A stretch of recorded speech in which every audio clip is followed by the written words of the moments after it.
the one thing I really enjoyed is that McLaren made Lando Norris give up a race win to Oscar Piastri in Hungary because the team said that they're going to need you're going to need us and him to win the title.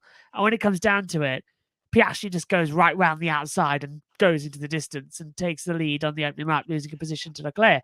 That's a hot for me because it shows that Piastri is not going to be the number 2 driver. And it's a hot because it means that we have McLaren who are going to be fighting each other and fighting Red Bull. So this is going to be a really tasty season. And Ferrari have now not got the 4th fastest car; they've got the 3rd fastest car, and yeah, it's all looking good. And I think another hot I've got to say is Red Bull. What on earth has happened? It is self-destructing no end. I know I shouldn't be, but I am happy because this has happened before.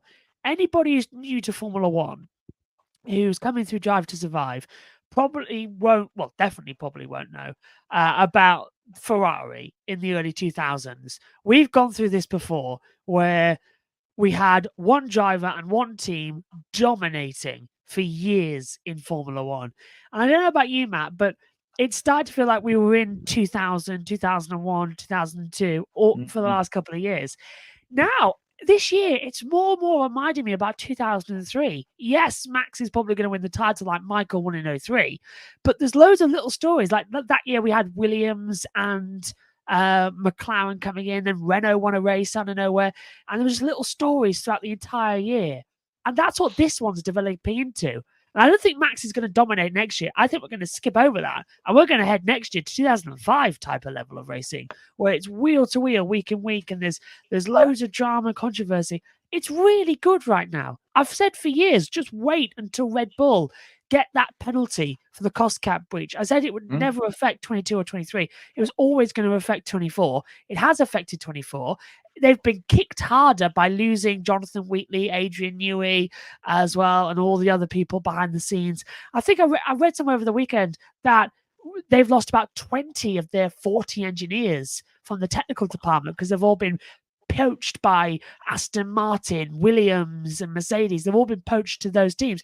So it is insane how much they've lost. So the definite hot, I think, in general, is just that Formula One is in crazy territory right now. And we're going into the last 8 races. Not a clue what's happening. Exactly. You're right. That Schumacher era, you'd watch to the first pit stops. Yeah. And then you go, he's going to Good win. night. I certainly, but then you had some kid from Spain come up and start running him a bit. Then 05, of course, won the championship. Here we go. Right, we're back now. Now we're back. Yeah. We're back now. And then there was obviously Raikkonen in there and Montoya in the Williams and then McLaren. And then it got good again. But yeah, you're right. I mean, that was a terrific race on Sunday.